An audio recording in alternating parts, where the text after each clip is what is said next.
Electrostatics, इसकी कुछ basic बातें हम जान लेते हैं।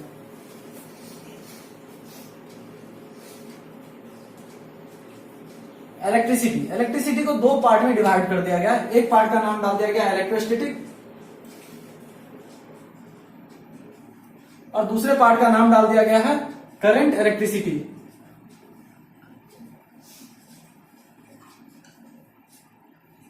करंट इलेक्ट्रिसिटी हमें पढ़ना है इलेक्ट्रोस्टैटिक्स के बारे में। इलेक्ट्रोस्टैटिक्स में हम पढ़ाई करते हैं चार्ज के बारे में।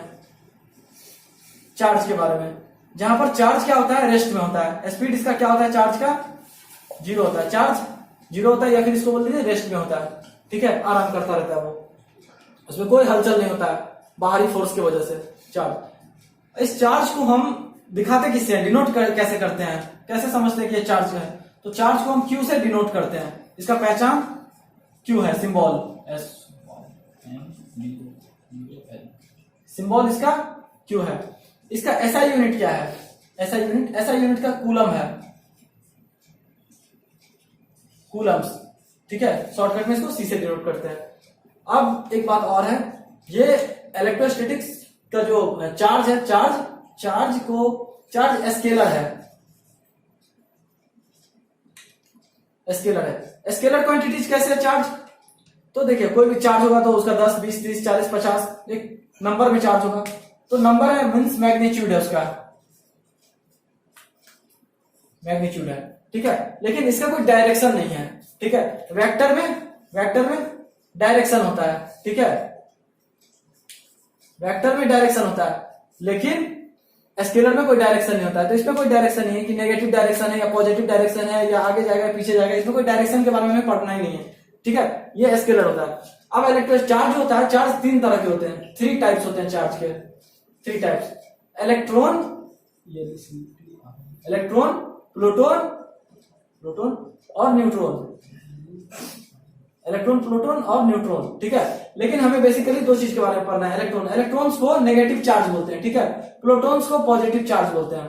ठीक है, और हाँ, चार्ज का बेसिक यूनिट होता है इलेक्ट्रॉन ही। ठीक है, बेसिक यूनिट इलेक्ट्रॉन होता है। पॉजिटिव चार्ज को दिखाने के लिए हम आगे प्लस लिख देते हैं और इलेक्ट्रॉन मींस नेगेटिव चार्ज को दिखाने के लिए हम आगे माइनस लिख देते हैं। ठीक है, अब हम बात करते हैं मास के बारे में। ठीक है, यहां पर हम बात कर लेते हैं मास के बारे में। तो चार्ज जो होता है, हर एक चार्ज का कुछ ना कुछ वजन होता है। ठीक है, इसका मतलब उसमें मास होता है। ठीक है, मास मतलब वजन, ऐसे सीधा समझिए। लेकिन हर एक चीज, हर मास में चार्ज नहीं होता है। चार्ज जितने भी चार्ज होगा उसके अंदर मास होगा, लेकिन हर मास के अंदर चार्ज जरूरी नहीं है कि होगा, लेकिन ज्यादातर मास में चार्ज होता है। मोस्ट मास ज्यादातर मास में चार्ज होता है। Most mass have charge. ठीक है, ये बहुत बेसिक सी चीजें हैं जो आपको बतानी थी। चार्ज की एक और प्रॉपर्टीज होती है, चार्ज इंट्रिंसिक होता है। चार्ज इंट्रिंसिक प्रॉपर्टीज होता है इसमें। यार स्पेलिंग देख लेना, थोड़ा सा स्पेलिंग इधर उधर हो जाता है। ठीक है, इंट्रिंसिक प्रॉपर्टीज होता है। इंट्रिंसिक प्रॉपर्टी किसको बोलते हैं, फंडामेंटल यूनिट को इंट्रिंसिक प्रॉपर्टी बोलते हैं। फंडामेंटल यूनिट क्या है भैया, फंडामेंटल यूनिट किसको बोलते हैं। देखिए ये मार्कर है। ठीक है, ये मार्कर है, ये आगे बत्ती लगा हुआ है, ये मार्कर है। मार्कर किस चीज से बना हुआ है, ये प्लास्टिक से बना हुआ है। प्लास्टिक किस चीज से बना हुआ है, वो मॉलिक्यूल से बना हुआ है। मॉलिक्यूल किस चीज से बना हुआ है, एटम से बना हुआ है। ये एटम किस चीज से बना हुआ है, ये चार्ज से बना हुआ है, चार्ज पार्टिकल से बना हुआ है। ये चार्ज किससे बना हुआ है भाई, चार्ज अब आगे किसी चीज से नहीं बना हुआ है। चार्ज ये बेसिक यूनिट हो गया। ठीक है, इस बेसिक यूनिट को बोलते हैं फंडामेंटल यूनिट। ठीक है, तो चार्ज क्या है, इंट्रिंसिक प्रॉपर्टी। इसी फंडामेंटल यूनिट को बोलते हैं इंट्रिंसिक प्रॉपर्टीज, इंट्रिंसिक। ठीक है, ये चार्ज क्या इंट्रिंसिक है, बस यही बताना था। CS आपको पता है इलेक्ट्रोस्टैटिक्स दो शब्दों से मिलकर बना हुआ है, इलेक्ट्रिक और स्टैटिक्स। स्टैटिक्स का मतलब होता है STATIC। स्टैटिक्स का मतलब होता है जिसमें स्पीड क्या हो, जीरो हो। जिसमें स्पीड जीरो हो मतलब इसमें हलचल कुछ भी ना हो, मूवमेंट जीरो हो, मूवमेंट जीरो हो। या यूं कह लीजिए कि जहां इलेक्ट्रॉन का स्पीड क्या हो, जीरो हो, जिसमें इलेक्ट्रॉन एक्सटर्नल फोर्स पे मूव ना करता हो। इलेक्ट्रॉन पर अगर हम एक्सटर्नल फोर्स डालते भी हैं, एक्सटर्नल EXTERNAL एक्सटर्नल फोर्स डालते भी हैं, तो इलेक्ट्रॉन क्या हो, मूव ना करे, समझे। तो अब हम बात करते हैं, ये स्टैटिक्स को तो समझ गया, ये इलेक्ट्रो क्या है। इलेक्ट्रो का मीन्स होता है इलेक्ट्रिसिटी, ELECTRICITY, इलेक्ट्रिसिटी, ठीक है। अब हम इलेक्ट्रिसिटी अगर किसी बॉडी पे प्रोवाइड करते हैं, ठीक है, एक मान लीजिए कंडक्टर ले लेते हैं, CONDUCTOR कंडक्टर, और दूसरा बॉडी हमारा इंसुलेटर, INSULATOR इंसुलेटर। तो अगर कंडक्टर पे हम इलेक्ट्रिसिटी डालते हैं तो इसमें क्या हुआ कि इलेक्ट्रॉन जो है मूव करने लगता है, ऑटोमेटिकली चलने लगता है इलेक्ट्रॉन सब, ठीक है, इलेक्ट्रॉन ऑटोमेटिकली चलने लगता है। लेकिन इंसुलेटर पे जैसे ही हम इलेक्ट्रिसिटी डालते हैं तो इंसुलेटर पे इलेक्ट्रॉन मूव नहीं करता है, इसका कोई भी जो इलेक्ट्रॉन है वो मूव नहीं करता है, अपने आप नहीं चलता है, इलेक्ट्रिसिटी डालने पे नहीं चलता है। ये इलेक्ट्रिसिटी हमेशा यहाँ पर एक्सटर्नल फोर्स का बात करेंगे, जब भी हम एक्सटर्नल फोर्स का बात करेंगे समझ जाइए कि इलेक्ट्रिसिटी डाल रहे हैं उस पर। तो कंडक्टर में इलेक्ट्रिसिटी, कंडक्टर पे अगर हम इलेक्ट्रिसिटी डालते हैं तो इलेक्ट्रॉन मूव करने लगता है, ठीक है। इसी को बोलते हैं, इलेक्ट्रॉन के मूवमेंट को ही बोलते हैं करंट फ्लो। करंट फ्लो, हम कहते हैं कभी कभी करंट फ्लो कर रहा है, यार इसमें करंट आ रहा है, मीन्स क्या, वहां इलेक्ट्रॉन फ्लो कर रहा है। लेकिन हम जब भी इंसुलेटर पे हम करंट डालते हैं या इलेक्ट्रिसिटी के तार से इसको हम सटाते हैं तो इसमें करंट नहीं आता है, क्योंकि ये इंसुलेटर का दूसरा नाम यूं बोल लीजिए, ये नॉन कंडक्टर होता है। इंसुलेटर हो गया नॉन मेटल, नॉन मेटल को हम इंसुलेटर बोलते हैं, non metal, METAL, non metal को हम इंसुलेटर बोलते हैं। कंडक्टर का दूसरा नाम हो गया मेटल, मेटल को ही हम कंडक्टर बोलते हैं। स्टार्ट। तो आप इलेक्ट्रोस्टैटिक शब्द का मतलब अच्छे से आप मेरे ख्याल से समझ गए होंगे। डन। इलेक्ट्रोस्टैट में होता क्या है कि यहाँ पर इलेक्ट्रॉन जो है ना वो रेस्ट में होता है, रेस्ट में, इलेक्ट्रॉन हमेशा रेस्ट में रहता है। रेस्ट का मतलब तो बता ही दिए कि इसका स्पीड कुछ भी नहीं होता है, स्पीड इक्वल टू 0 होता है। इसी को बोलते हैं, मतलब इलेक्ट्रोस्टैटिक्स में जो भी मटेरियल हम पढ़ेंगे उसका स्पीड हमेशा 0 होगा उसके इलेक्ट्रॉन को, ठीक है। तो इसको डेफिनेशन इसका क्या होगा, डिफाइन करते हैं इसको, डिफाइन इसमें इसको कैसे करेंगे कि हम पढ़ किस में रहे हैं, फिजिक्स में पढ़ रहे हैं, तो इसको लिखेंगे, ये ब्रांच है फिजिक्स का, ब्रांच ऑफ फिजिक्स। ये क्या है, इलेक्ट्रोस्टैटिक्स फिजिक्स का एक ब्रांच है जिसमें हम पढ़ाई करते हैं किसके बारे में, चार्ज के बारे में। इलेक्ट्रॉन, प्रोटॉन और न्यूट्रॉन, ये क्या है, ये तो चार्ज है। इलेक्ट्रॉन, प्रोटॉन या neutron, NUTRON, neutron. Electron, proton, neutron क्या है, ये चार्ज है, ये बेसिक फंडामेंटल चार्ज है, ठीक है, फंडामेंटल क्वांटिटीज है ये, ठीक है। तो हम इसमें चार्ज के बारे में पढ़ते हैं। तो ये क्या है, इलेक्ट्रोस्टैटिक्स ब्रांच है फिजिक्स का जिसमें हम स्टडी करते हैं चार्ज के बारे में। In which, branch of physics in which we means हम लोग स्टडी करते हैं, स्टडी अबाउट चार्ज पार्टिकल्स। हम चार्ज पार्टिकल्स के बारे में पढ़ाई करते हैं। वेयर, जहां पर चार्ज क्या होता है, 0 होता है, चार्ज का स्पीड क्या होता है, 0 होता है। वेयर, यहां लिख सकते हैं where charge particle in rest, इसको हम बोल सकते हैं रेस्ट, या फिर से यहां पर ब्रैकेट में ऐसे लिख सकते हैं स्पीड इक्वल टू 0। एक तो डेफिनेशन आपको बेसिकली ये समझ में आ गया। अब इसमें क्या है कि इसमें चार्ज का क्या क्या इफेक्ट होता है वो भी पढ़ना है। तो दूसरी बात इसमें क्या लिखेंगे, एंड, और लिखेंगे हम क्या क्या पढ़ रहे हैं, ब्रांच का, फिजिक्स का एक ब्रांच है जिसमें हम स्टडी करते हैं चार्ज के बारे में। एंड इफेक्ट ऑफ चार्ज, इसमें हम चार्ज के बारे में पढ़ रहे हैं और इफेक्ट, चार्ज का जो इफेक्ट है वो भी पढ़ रहा है। And effect of charge on another charge, एक चार्ज का इफेक्ट दूसरे चार्ज पे क्या होगा, या इसका यहां पे ब्रैकेट में लिख सकते हैं फोर्स बिटवीन टू चार्जेज, ठीक है। और तीसरा चीज क्या है, एक तो फोर्स बना, अब कोई भी चीज होगा उसका फोर्स होगा तो उसका फोर्स कहां तक लग रहा है, उसका एक फील्ड बनेगा वो, ठीक है। तो इसमें एक लाइन और जोड़ सकते हैं, एंड वी स्टडी, और हम पढ़ते हैं, we study about the charge field, and हम चार्ज के फील्ड के बारे में पढ़ते हैं कि भाई फोर्स किसी चीज पे लग रहा है तो कितना दूर में फोर्स लग रहा है, उसका फील्ड क्या है, मीन्स उसका क्षेत्र क्या है, और साथ में साथ उसमें कितना एनर्जी यूज हो रहा है। एनर्जी का दूसरा नाम क्या है, पोटेंशियल।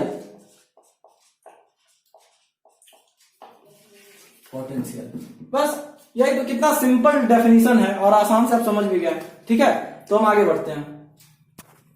रेडी, ठीक है।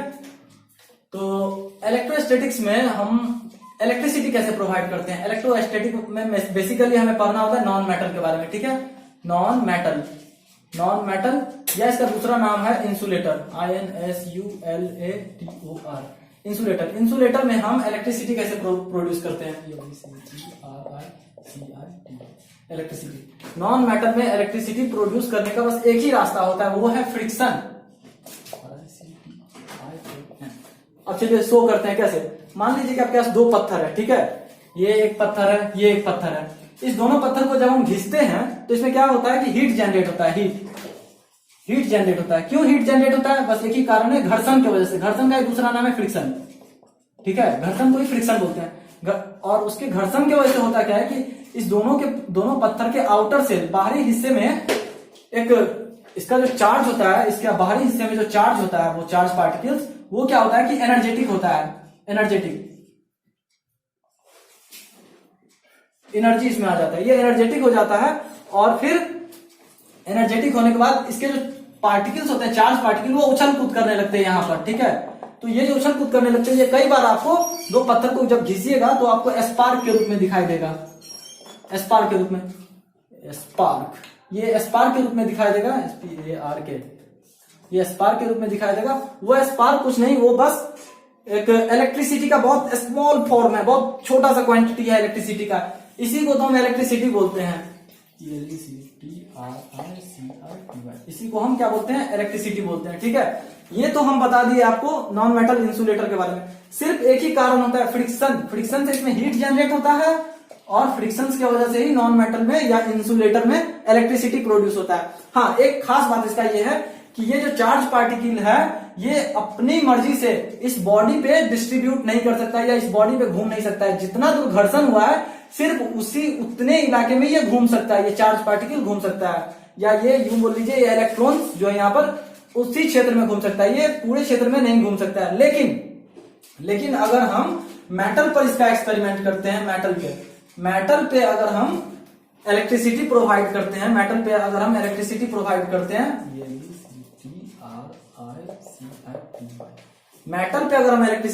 करते हैं, ये दो मेटल बॉडी है, और इसमें अगर इलेक्ट्रिसिटी प्रोवाइड किया और एक दूसरे को टच में रखते हैं, तो इसका जो इलेक्ट्रॉन्स है वो इसमें मूव करेगा और ये पूरे बॉडी पे डिस्ट्रीब्यूट हो जाएगा। ठीक है, लेकिन वो नॉन मेटल में ऐसा नहीं होता है, इसीलिए इसको याद रखिए, ये सेल्फ कॉन्सेंट्रेटेड होता है। इसमें इलेक्ट्रॉन्स का मूवमेंट बस उसी इलाके में होता है जहां पर हीट बहुत ज्यादा होता है या फ्रिक्शन बहुत ज्यादा होता है, पूरे बॉडी पे डिस्ट्रीब्यूट नहीं कर सकता है। लेकिन इसमें क्या होता है कि हीट कहीं पर भी रहे, या हम घर्षण कहीं पे करें, या इलेक्ट्रिसिटी हम इस पॉइंट पर इलेक्ट्रिसिटी प्रोवाइड कर रहे हैं, लेकिन इसका इफेक्ट पूरे बॉडी में पड़ेगा, पूरे के पूरे बॉडी में पड़ेगा। ठीक है, तो ये बेसिक डिफरेंस है मेटल और नॉन मेटल। या मेटल का दूसरा नाम ये बोल लीजिए कंडक्टर, CONDUCTOR, मेटल को ही कंडक्टर बोलते हैं। ठीक है, नॉन मेटल को इंसुलेटर बोलते हैं। तो कई बार मेटल को कंडक्टर बोल सकते हैं, या कई बार मेटल कंडक्टर बोल लेंगे मेटल को, तो इसमें कंफ्यूज नहीं होइएगा। ठीक है, तो इलेक्ट्रिसिटी का बस यही बेसिक फंडा है इलेक्ट्रोस्टैटिक्स में। अब कुछ एग्जांपल की बात कर लेते हैं, चलिए देखते हैं एग्जांपल। मान लीजिए कि आपके पास ये एक ग्लास है, ठीक है, ये ग्लास है, ग्लास है, और दूसरे साइड आपके पास इबोनाइट है, ये क्या है, इबोनाइट एक रबर का, ग्लास टाइप का रबर का मटेरियल है। ठीक है, इस दोनों पर ना हम क्या किए कि एक सिल्क को लगा दिए, दोनों सिल्क को रब कर रहे हैं। ये सिल्क है, और यहां पर भी एक सिल्क है। ठीक है, ये सिल्क है, सिल्क से रब कर रहे हैं। ठीक है, तो रब करने के बाद होता क्या है कि यहां पे एक फ्रिक्शन जनरेट होता है, फ्रिक्शन, और यहां पर भी फ्रिक्शन जनरेट होगा।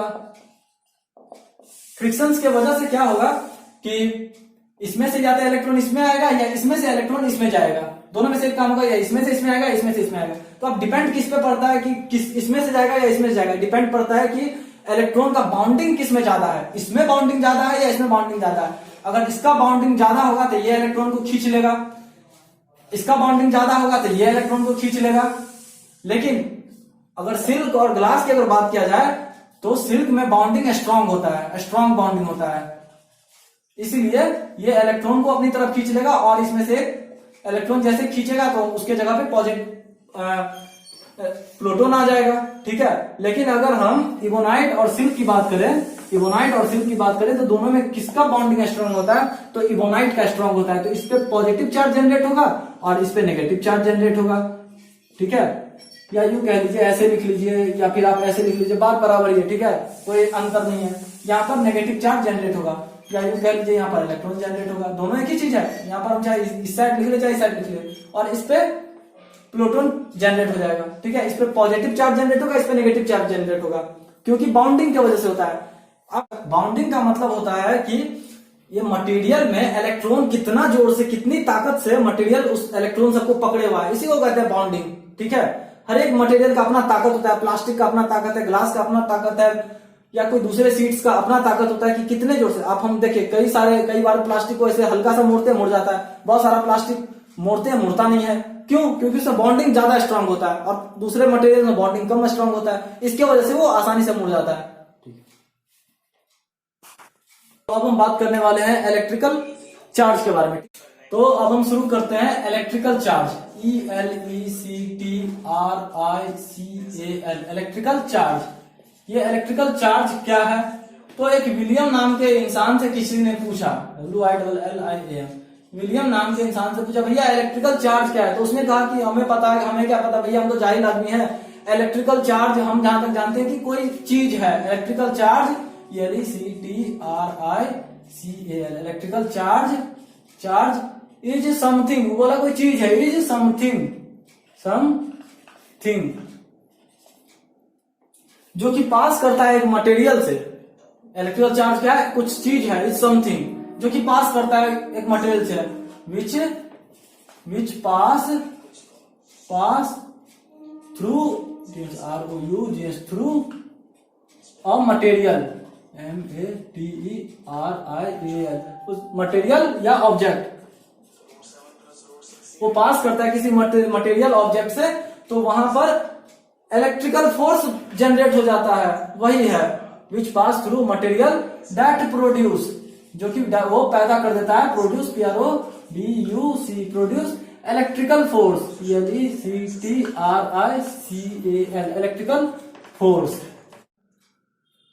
चलिए, तो इलेक्ट्रिकल चार्ज क्या है? तो विलियम नाम का एक व्यक्ति था जिसे पूछा गया, भैया इलेक्ट्रिकल चार्ज क्या है? तो उसने जवाब दिया कि इलेक्ट्रिकल चार्ज इज समथिंग, बोला कि इलेक्ट्रिकल चार्ज कुछ तो है, which pass through a material, जो कि किसी मटेरियल से पास करता है, तो दैट प्रोड्यूस इलेक्ट्रिक फोर्स, वो पैदा कर देता है इलेक्ट्रिक फोर्स को, यही है इलेक्ट्रिकल चार्ज और कुछ नहीं। अब इसके काइंड्स की बात करते हैं, कितने प्रकार के होते हैं इलेक्ट्रिकल चार्ज, ठीक है। तो इलेक्ट्रिकल चार्ज तीन प्रकार के होते हैं, 3 टाइप्स, TYPE, 3 टाइप्स होते हैं। कौन कौन? ये इलेक्ट्रिकल चार्ज के 3 बच्चे हैं, कौन कौन?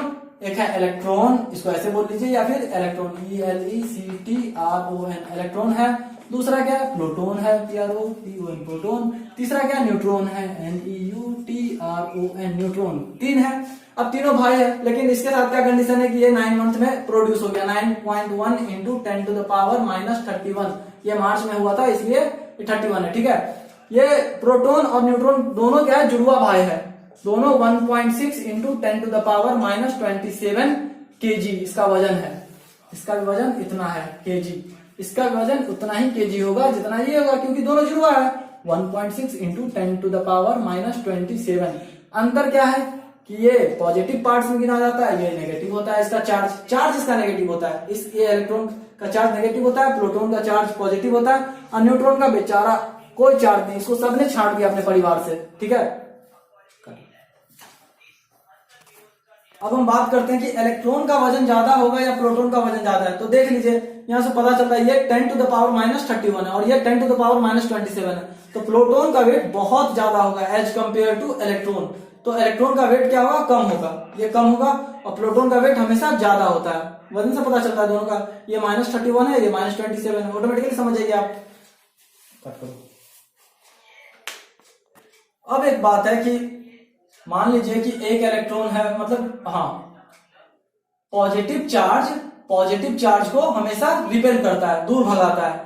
नेगेटिव चार्ज को भी हमेशा क्या करता है, दूर भगाता है। ये रिपेल कर रहा है, रिपेल, REPAL, रिपेल कर रहा है, REPAL, रिपेल कर रहा है, ये दूर भगा रहा है। लेकिन नेगेटिव पॉजिटिव चार्ज जैसे आएगा तो वो एक दूसरे को अट्रैक्ट करेगा, दोनों में प्यार बढ़ने लगता है, अलग अलग में प्यार बढ़ने लगता है। और दोनों भाई, ये जैसे भाई है तो भाई में दुश्मनी होता है, ये बहन है तो बहन दूसरे से जल रही है। लेकिन यहाँ पर देखिए, एक भाई है, भाई बहन में हमेशा प्यार बड़ा होता है, भाई बहन में प्यार बना हुआ है।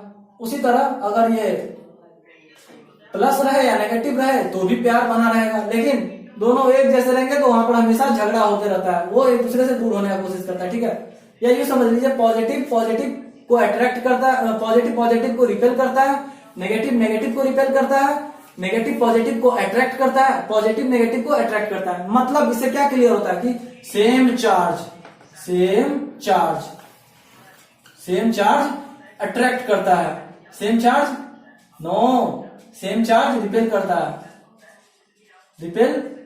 रिपेल करता है। ठीक है, और डिफरेंट चार्ज जो होता है, डिफरेंट चार्ज अट्रैक्ट करता है, ठीक है। तो सेम चार्ज रिपेल करता है और डिफरेंट चार्ज क्या करता है, अट्रैक्ट करता है। ठीक है, अब हम बात कर रहे हैं पोलैरिटी ऑफ चार्ज का। एक टर्म आता है polarity of charge, polarity of charge क्या है, इसको समझने के लिए पहले एक फिगर को समझिए। ठीक है, जो आपको पहले भी समझा चुके हैं। ये ग्लास है, ठीक है, और ये है इबोनाइट, ये रबर का बना हुआ एक ग्लास टाइप का शेप है। ये ग्लास है और ये रबर का बना हुआ ग्लास शेप है। ठीक है, इस पर हम सिल्क से इसको रब करते हैं, ऐसा है कि सिल्क से हम दोनों को रब करते हैं, तो दोनों, जब ग्लास को हम सिल्क से रब करते हैं और इबोनाइट को सिल्क से रब करते हैं तो एक फ्रिक्शन जनरेट होता है, फ्रिक्शन की वजह से चार्ज निकलता है, फ्रिक्शन की वजह से चार्ज जनरेट होता है। तो ग्लास पे क्या होता है कि पॉजिटिव चार्ज जनरेट होता है, लेकिन सिल्क पर नेगेटिव चार्ज जनरेट होता है। ठीक है, उसी तरह इबोनाइट पर क्या होता है कि पॉजिटिव की जगह नेगेटिव चार्ज जनरेट हो जाता है और यहाँ पर पॉजिटिव चार्ज जनरेट होता है। भाई अब ऐसा क्यों है, तो आपको बताए थे पैकिंग की वजह से। ग्लास में जो है इलेक्ट्रॉन का पैकिंग कमजोर है सिल्क के मुकाबले, सिल्क से और ग्लास को कंपेयर करें इसके इलेक्ट्रॉन पैकिंग के बारे में, तो इसका मटेरियल लूज इलेक्ट्रॉन्स को कैरी करता है और इसका मटेरियल इलेक्ट्रॉन को हाईली पैक करके रखता है, जिसके वजह से इस पर इलेक्ट्रॉन अट्रैक्टेड हो गया इजीली, इसका इलेक्ट्रॉन इस पर ट्रांसफर हो गया। लेकिन इसमें क्या हो रहा है कि सिल्क और इबोनाइट की और बात करें तो इबोनाइट में जो इलेक्ट्रॉन का पैकिंग है वो बहुत ज्यादा स्ट्रांग है सिल्क के मुकाबले, इसी वजह से सिल्क का इलेक्ट्रॉन भी इधर आ गया, लेकिन इसका इलेक्ट्रॉन इस पार नहीं जा सका क्योंकि बहुत मजबूती से बांधा हुआ है कि हम अपने इलेक्ट्रॉन को जाने नहीं देंगे दूसरे के इलाके में, समझे। इसीलिए ये अपने इलेक्ट्रॉन को नहीं जाने दिया लेकिन दूसरे के इलेक्ट्रॉन को खींच लिया, समझे। तो इसी वजह से इस पे पॉजिटिव चार्ज जनरेट हो गया और इस पर नेगेटिव चार्ज जनरेट हो गया। पोलैरिटी ऑफ चार्ज में यही कहता है कि two kind of charge generate, यहां क्या होता है, two kind of charge generate, दो तरह का चार्ज जनरेट हो गया। क्यों? ड्यू टू डिफरेंट प्रॉपर्टीज,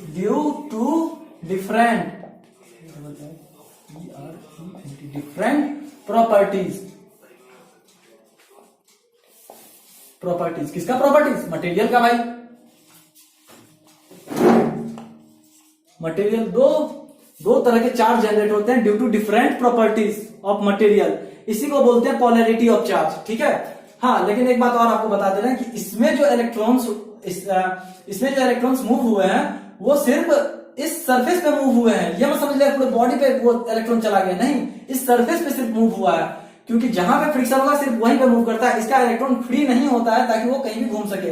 लेकिन मेटल में बहुत सारा फ्री इलेक्ट्रॉन होता है। मेटल बोलिए या कंडक्टर, कंडक्टर CONDUCTOR, कंडक्टर बोलिए या फिर इसको मेटल बोलिए, ठीक है।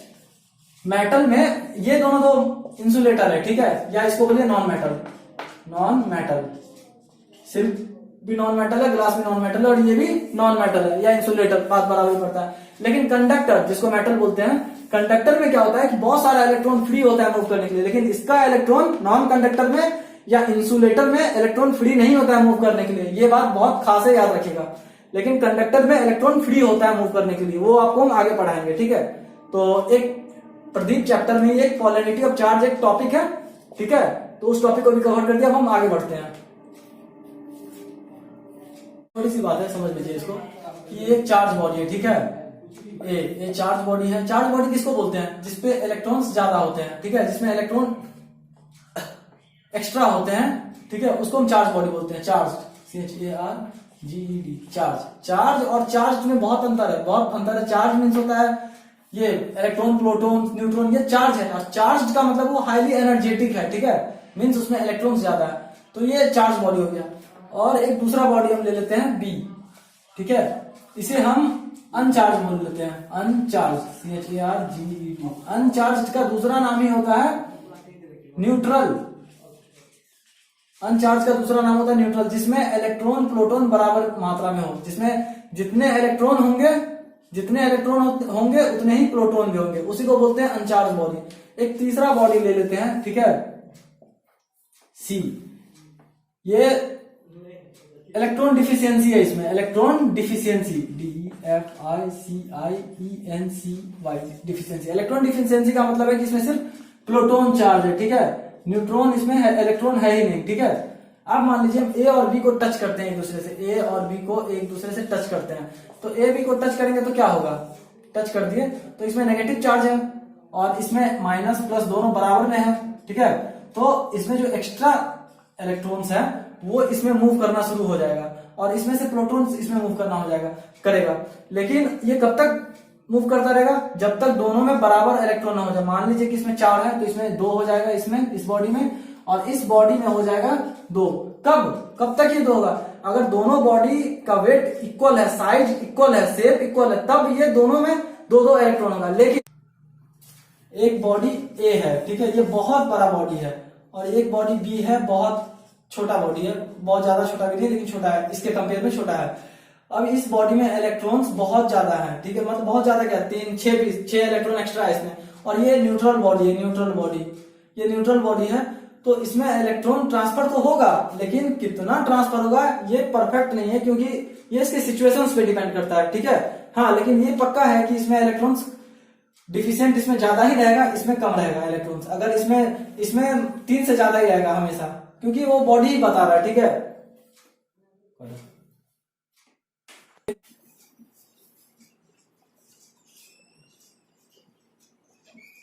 अब हम बात कर रहे हैं चार्ज शेयर के बारे में, ठीक है। चार्ज कैसे शेयर होता है?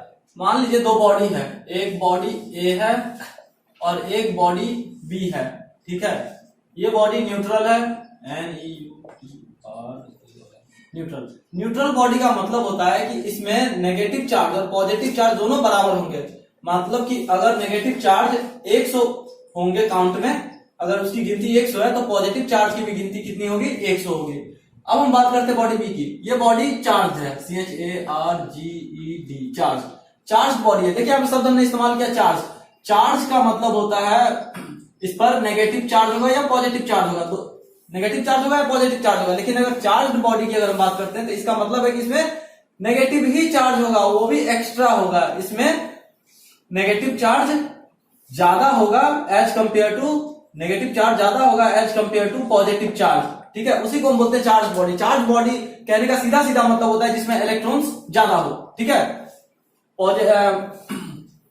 पॉजिटिव चार्ज के मुकाबले इलेक्ट्रॉन्स नेगेटिव चार्ज क्या हो? ज्यादा हो, ये ज्यादा हो, ठीक है। इसी को बोलते हैं चार्ज बॉडी। चार्ज बॉडी में इलेक्ट्रॉन्स बहुत ज्यादा होते हैं, ठीक है। ज्यादा जिस बॉडी में इलेक्ट्रॉन्स ज्यादा हो उसको हम बोलते हैं चार्ज बॉडी, या चार्ज का दूसरा नाम है एनर्जेटिक बॉडी, एनर्जेटिक बॉडी, ठीक है। अब देखिए हम बात करते हैं कि इसमें चार्ज शेयर कैसे होंगे, दो बॉडी में चार्ज शेयर कैसे होंगे। चार्ज शेयर होने के दो मेथड है, एक मेथड है कंडक्शन कंडक्शन और दूसरा मेथड है इंडक्शन। अब कंडक्शन और इंडक्शन में क्या होता है, कंडक्शन में क्या होता है, डायरेक्ट टच में रहता है, डायरेक्ट टच में रहता है body A and B, body A और बी डायरेक्ट टच में होता है। लेकिन इंडक्शन में क्या होता है, थोड़ा सेपरेशन होता है, इसमें सेपरेशन होता है, लेकिन इसमें ट्रांसफरिंग होता है, ट्रांसफर्स होता है ये नेगेटिव चार्ज का, किस मेथड से, पोलराइज करके। ये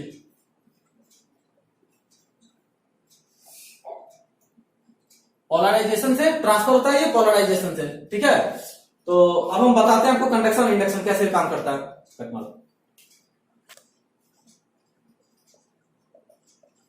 कंडक्शन में क्या होता है कि एक बॉडी ए है, ठीक है, ये न्यूट्रल है,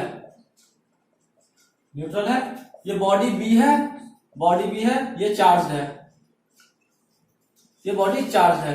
चार्ज का मतलब इसमें नेगेटिव चार्ज एक्स्ट्रा है, ठीक है। अब हम इस दोनों को टच में लाते हैं, बॉडी ए बॉडी बी, ए और बी को टच में लाए, तो इसमें क्या होगा कि 6 इलेक्ट्रॉन्स है, तो इसका जो फ्री इलेक्ट्रॉन्स है ये 6, ये मूव करना शुरू हो जाएगा, इससे इसमें मूव करने लगेगा और ये एक दूसरे को बैलेंस करेगा। 1 2 3 4 5 6 है, तो ये 3 इसमें मूव कर जाएगा, ये बॉडी में 1 2 3, बॉडी बी में 3। अब बॉडी ए पे कितना इलेक्ट्रॉन्स है, 3, और बॉडी बी बॉडी पे इलेक्ट्रॉन्स कितना है,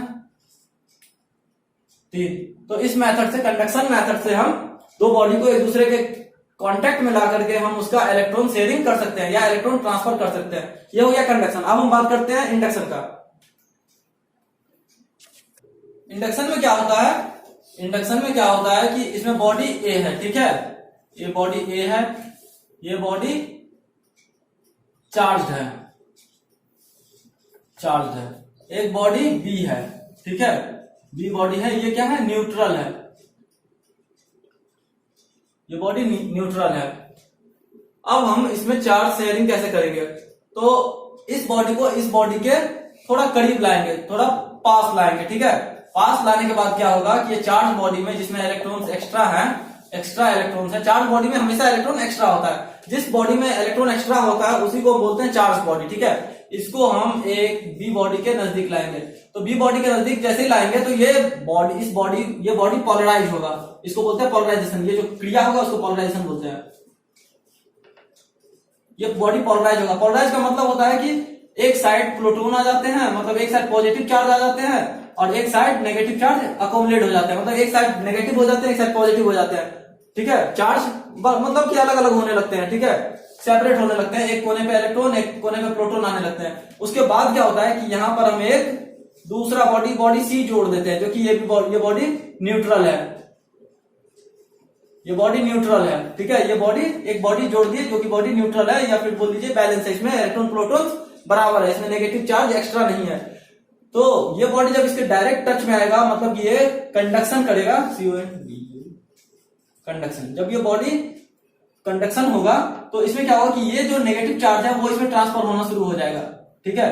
तो इसी मेथड से उसके बाद हम दोनों बॉडी न्यूट्रल होगा, एक टाइम पर ये दोनों बॉडी क्या हो जाएगा, बैलेंस हो जाएगा, न्यूट्रल नहीं होगा, ये बैलेंस हो जाएगा, इलेक्ट्रॉन्स इसमें शेयरिंग इक्वल हो जाएगा। उसके बाद फिर ये बॉडी को हम हटा देते हैं, तो फिर इसमें हम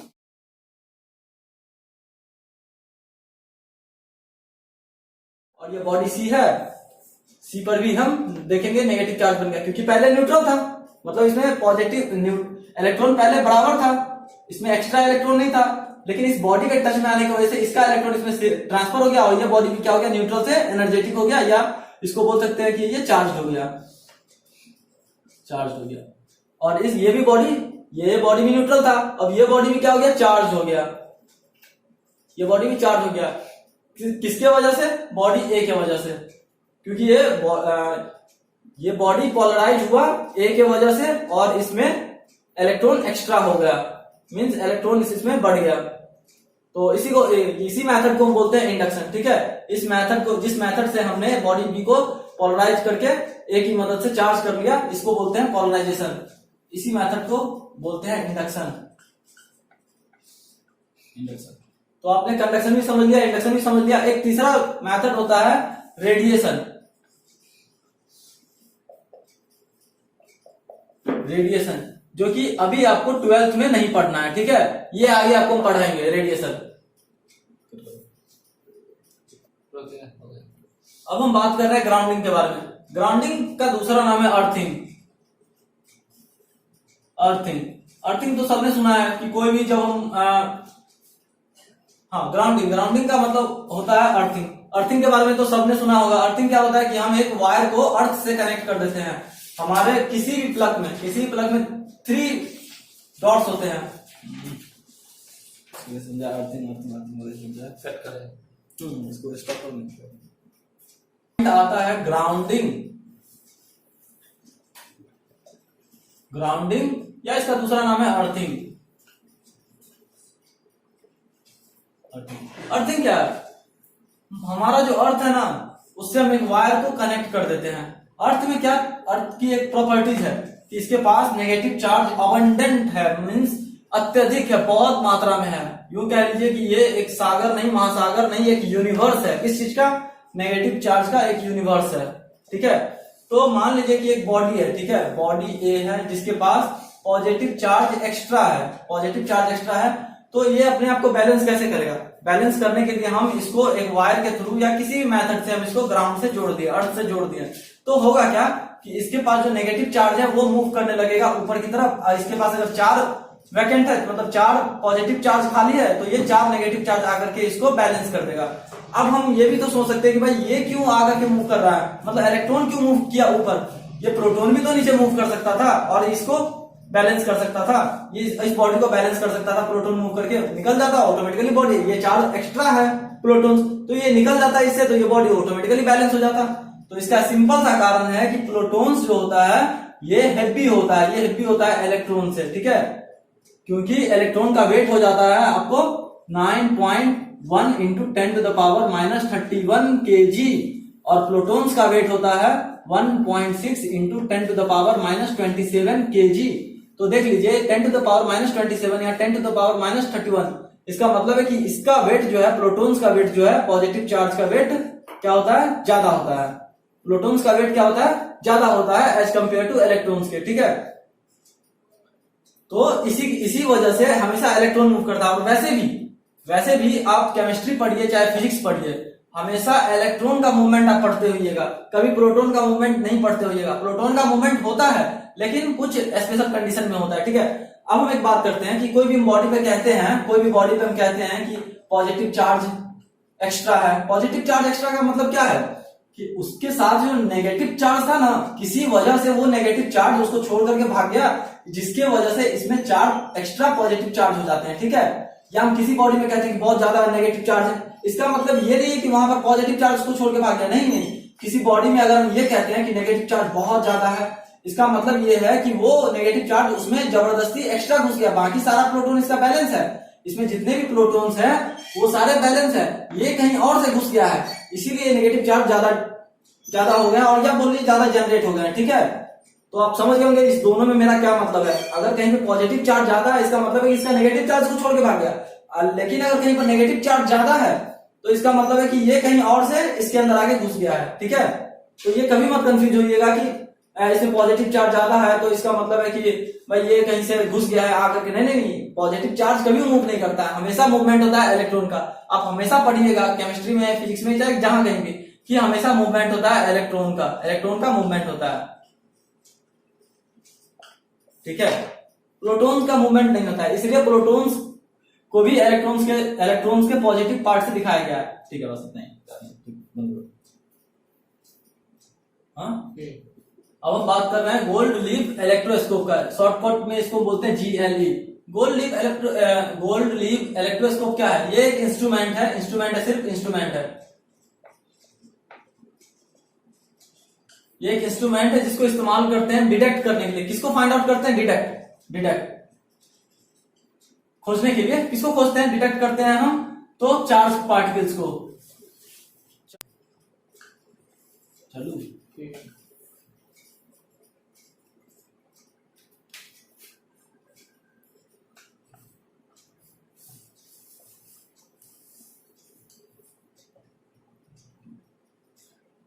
गोल्ड लीफ इलेक्ट्रोस्कोप क्या है, ये एक इंस्ट्रूमेंट है जो कि डिटेक्ट करता है, पता लगाता है चार्ज पार्टिकल का और उसका पोलैरिटी का। ठीक है, अब हम बात करते हैं चार्ज पार्टिकल, एक बस एक मशीन है, जैसे हम इलेक्ट्रोस्कोप होता है जिसपे हम बैक्टीरिया को फाइंड आउट करते हैं, उसी तरह ये एक इंस्ट्रूमेंट है जो कि चार्ज को फाइंड आउट करता है, भैया चार्ज है कि नहीं कहीं पर। के बाद पोलैरिटी की बात करते हैं, तो पोलैरिटी के बारे में आपको हम बताए होंगे कि कोई भी बॉडी पोलराइज कैसे होता है, बॉडी ये है ये पोलराइज कैसे होता है, एक साइड नेगेटिव चार्ज आ जाता है, एक साइड पॉजिटिव चार्ज आ जाता है।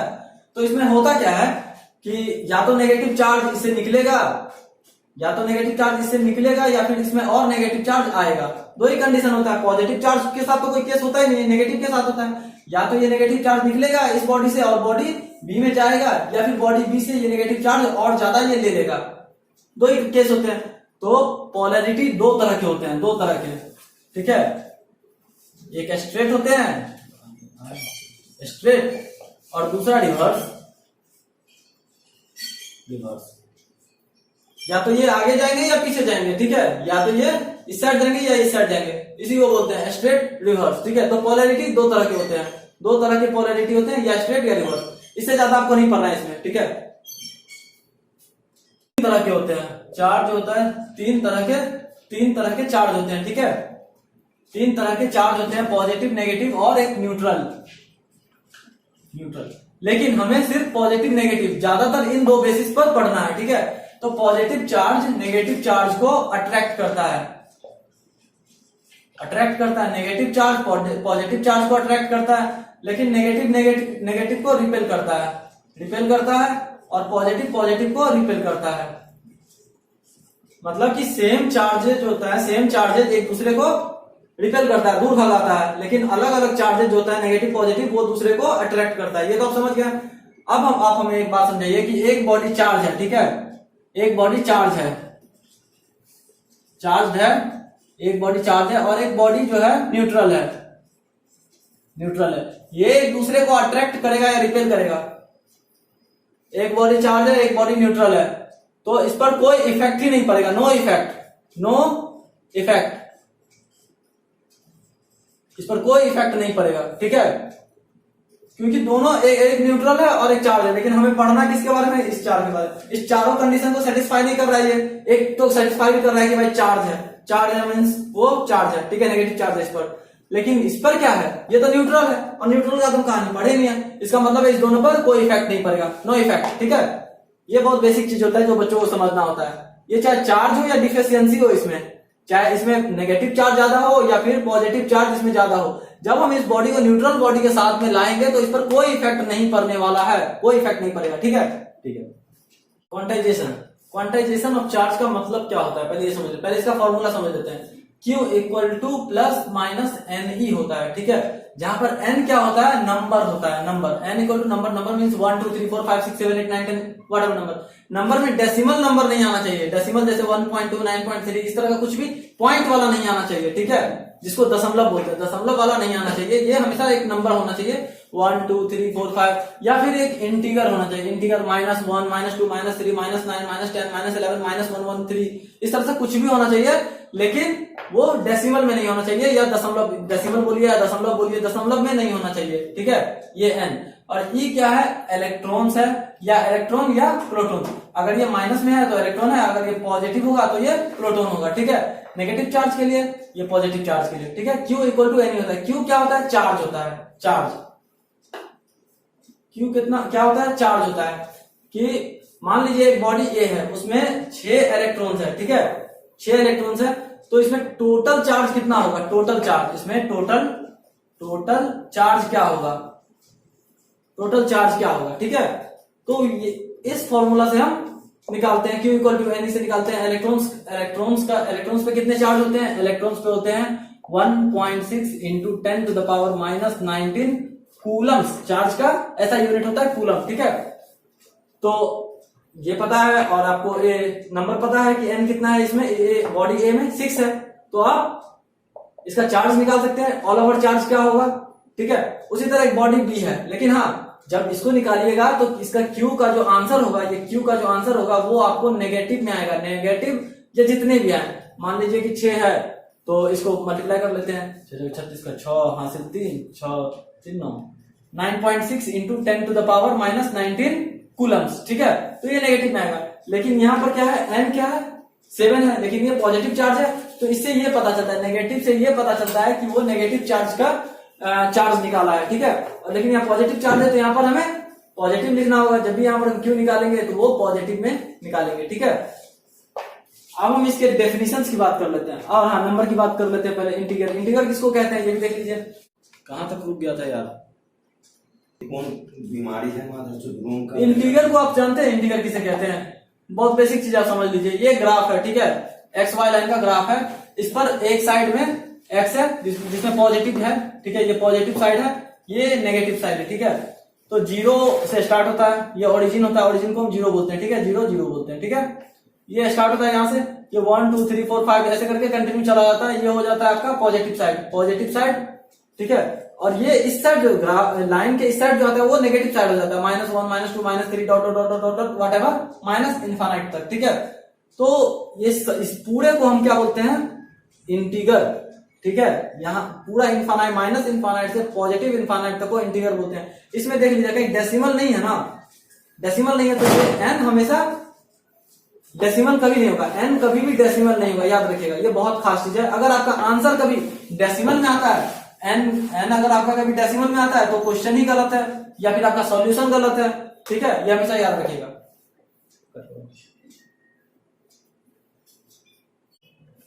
अब हम इसके डेफिनेशन की बात करते हैं, डिफाइन करते हैं, ठीक है। तो ये क्या है, एन क्या है, नंबर है या इंटीग्रल है, ये क्या है, इंटीग्रल है, INTGR। इंटीग्रल इसलिए बोलते हैं क्योंकि इंटीग्रल नेगेटिव में भी जाता है ना, लेकिन नंबर तो 1 2 3 4 5 6 हो जाता है, ये स्केलर होता है। लेकिन इंटीग्रल क्या होता है कि ये नेगेटिव में भी जाता है, ठीक है। इसीलिए हम इंटीग्रल की बात करते हैं क्योंकि नेगेटिव में भी जा रहा है, पॉजिटिव में भी जा रहा है। पॉजिटिव चार्ज को पॉजिटिव से डिनोट करते हैं, नेगेटिव चार्ज को नेगेटिव से डिनोट करते हैं, माइनस से डिनोट करते हैं। डिफाइन करते हैं, इसको डिफाइन कैसे करेंगे, ये 4 इलेक्ट्रॉन है तो n = 4 का मतलब ये टोटल का सम है, सम मतलब जोड़, टोटल जोड़ है। ये भी यहाँ भी क्या है, जोड़ है, सम ऑफ ऑल। यहाँ पर सभी को जोड़ दिया गया, ठीक है। इसमें भी सभी को जोड़ दिया गया, इसमें भी सभी को जोड़ दिया गया और इसमें भी हम सभी को जोड़ रहे हैं। Sum of all positive charge, sum of all positive charge, ठीक है ना। इसमें sum of all negative charge, ठीक है। यहाँ sum of all negative charge, यहाँ पर भी नेगेटिव चार्ज है, ठीक है। तो अब इसको डिफाइन हम कैसे करते हैं, sum of all free electron, sum of all free electron is integral, INTEGRAL, integral का मल्टीप्लीकेशन, ये इंटीग्रल का मल्टीप्लीकेशन है। ये फ्री इलेक्ट्रॉन जितने भी है इंटीग्रल का मल्टीप्लीकेशन है। Sum of all free electron is integral multiplication.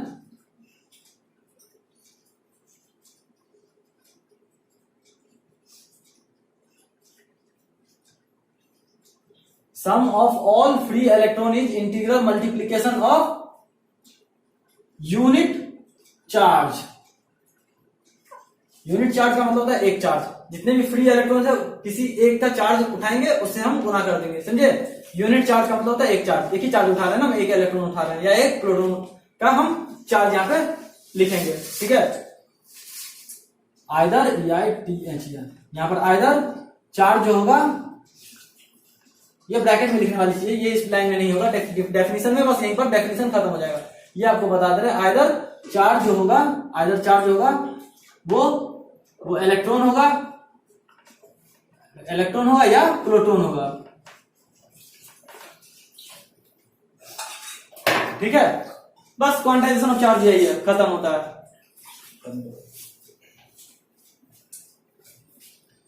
Additive of अलग तरीका से बताना है, एडिटिविटी ऑफ चार्ज। इसमें क्या है, इसमें कुछ नहीं करना है, जितने भी हमारा चार्ज पार्टिकल्स, जो लोग पहले चार्ज निकालते थे Q = NE, ये निकालते थे ना, इन सबको आगे जोड़ना होता है, ठीक है। जितने भी इलेक्ट्रॉन्स है उसके पास कितना चार्ज है, जितने भी इलेक्ट्रॉन्स है और जितने भी प्रोटॉन्स हैं उसके बाद कितना चार्ज है इसको बस इसमें जोड़ना होता है, सम करना होता है, addition, sum of all charge.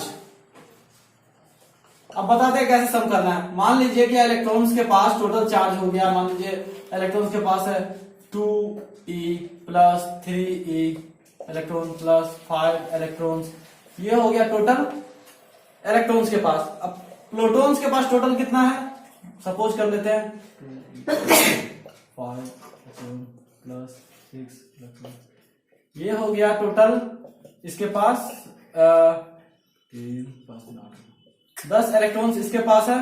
और Q2 के पास कितना है 6 5 11 13 प्रोटॉन इसके पास है, ठीक है।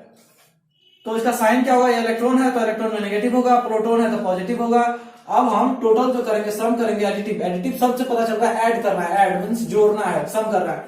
ऐड में कैसे करेंगे, Q1 प्लस Q2, इसमें क्या होगा कि इलेक्ट्रॉन्स जो होगा वो प्रोटॉन से माइनस हो जाएगा, देखते हैं -10 पहले लिख देना है electron plus electron equal two plus 3 electron. देखिए अब इसमें क्या होता है, दोनों को जब हम सम किए हैं, दोनों को जोड़े हैं तो उसमें 3 इलेक्ट्रॉन जो है वो पॉजिटिव में आ रहा है। इसका मतलब है कि यहाँ पे 3 एक्स्ट्रा प्रोटॉन्स बच रहे हैं हमारे पास, ठीक है। इसमें कुछ नहीं करना है, बस इसमें सिर्फ यही जोड़ना होता है। बस इसको याद रखिए, जोड़ते समय साइन का हम अच्छे से याद रखेंगे कि अगर मान लीजिए चार्ज से कुछ जोड़ते हैं तो इलेक्ट्रॉन वाले को हमेशा नेगेटिव में लेंगे। अगर ये इलेक्ट्रॉन है नेगेटिव में और प्रोटॉन हम ऐड कर रहे हैं 6 प्रोटॉन तो उसको पॉजिटिव में लेंगे। अगर हम फिर से इलेक्ट्रॉन ऐड कर रहे हैं तो नेगेटिव साइन लगेगा, ऐड में नेगेटिव साइन लगेगा। इलेक्ट्रॉन अगर ऐड कर रहे हैं तो मान लीजिए 5 इलेक्ट्रॉन है तो उसका साइन, भले हम एडिशन है, ये एडिशन कर रहा है लेकिन यहाँ पर साइन क्या होगा, नेगेटिव होगा। इलेक्ट्रॉन का साइन हमेशा नेगेटिव होता है, बस यही याद रखना। प्रोटॉन हमें 10 प्रोटॉन ऐड करना है तो यहाँ पे प्लस 10 इलेक्ट्रॉन। और अगर मान लीजिए फिर से हमें इलेक्ट्रॉन माइनस इलेक्ट्रॉन जोड़ना है, इसमें 120 इलेक्ट्रॉन जोड़ना है, ठीक है, तो यहाँ पर साइन क्या होगा, नेगेटिव होगा, ठीक है। ये बस अच्छे से आपको याद रखना होगा। यहाँ पर अक्सर लोग कंफ्यूज करते हैं, वो सबको ना ऐड कर देते हैं, लेकिन इलेक्ट्रॉन्स पर नेगेटिव साइन आएगा और प्रोटॉन्स पर पॉजिटिव चार्ज आएगा, ये बात याद रखिएगा। कंजर्वेशन ऑफ चार्ज, ये क्या है, कंजर्वेशन का मतलब होता है कंजर्व करना, इकट्ठा करना, ठीक है। अक्सर आप केमिस्ट्री, फिजिक्स, बहुत जगह आप conservation of energy, conservation of charge, conservation शब्द का इस्तेमाल होगा, ठीक है। कंजर्वेशन शब्द का इस्तेमाल जब भी किसी लॉ पर हो तो आप एक बात याद रखिएगा, वहां पर एक शब्द इस्तेमाल होता है, नाइदर क्रिएटेड और नॉर डिस्ट्रॉय। तो उसी तरह कंजर्वेशन ऑफ चार्ज में क्या है, charge neither create nor destroy, मतलब कि चार्ज ना ही बना सकते हैं हम एक्स्ट्रा और ना ही हम चार्ज को डिस्ट्रॉय कर सकते हैं। मतलब टोटल चार्ज जो होगा, टोटल चार्ज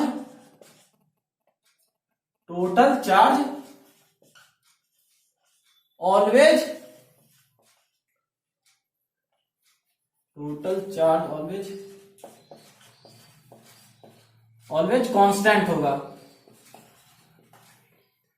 कांस्टेंट होगा, ठीक है। लेकिन ये एक स्पेशल कंडीशंस के लिए है। वो स्पेशल कंडीशन क्या है, वो आइसोलेटेड सिस्टम होना चाहिए, सिस्टम आइसोलेटेड सिस्टम का मतलब क्या होता है, आइसोलेटेड सिस्टम उसको बोलते हैं जो जिस सिस्टम से किसी को कोई मतलब ना हो, ये सिस्टम अलग थलग। आइसोलेटेड का मतलब होता है अलग थलग। अक्सर आप कोरोना के टाइम में सुनते होइएगा कि किसी व्यक्ति को कोरोना हो गया तो उसको आइसोलेशन वार्ड में लेकर जाते हैं लोग, आइसोलेशन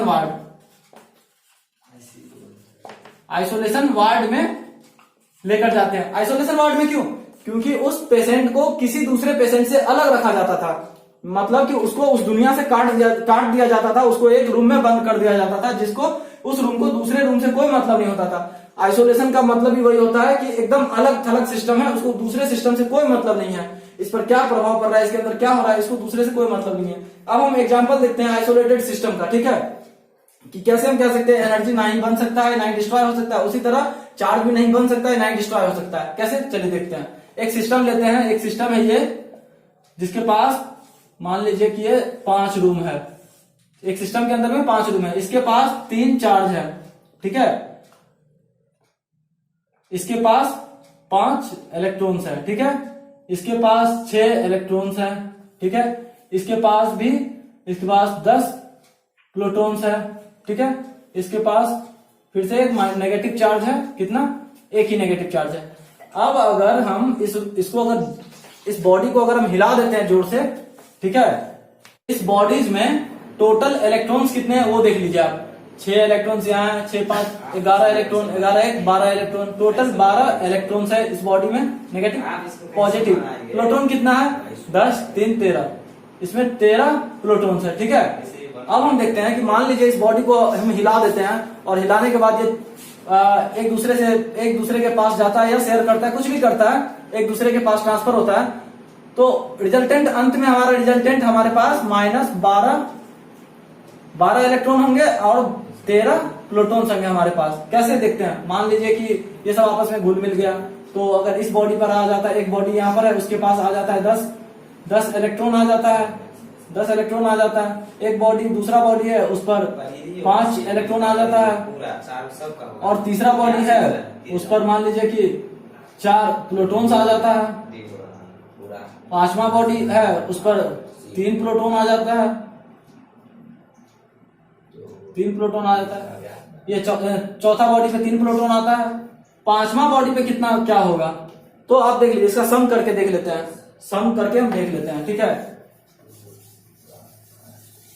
व्यास देगा b/2 होता है, व्यास बराबर d, त्रिज्या बराबर, सम करके देख लेते हैं। तो -12 इलेक्ट्रॉन प्लस 13 इक्वल टू, इधर हो जाता हमारा 10 5 15 में से 4 घट गया, तो 15 में से 4 घट गया, कितना हो गया,